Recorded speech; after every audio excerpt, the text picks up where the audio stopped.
COVID-19 pandemic has impacted the restaurant industry to a large extent.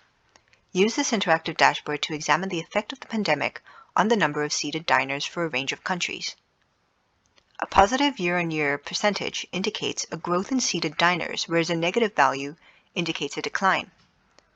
The data includes all diners from online and phone reservations and walk-ins at a sample of restaurants from OpenTable. Explore the differences between countries for a range of dates by selecting from the filters on the left-hand side.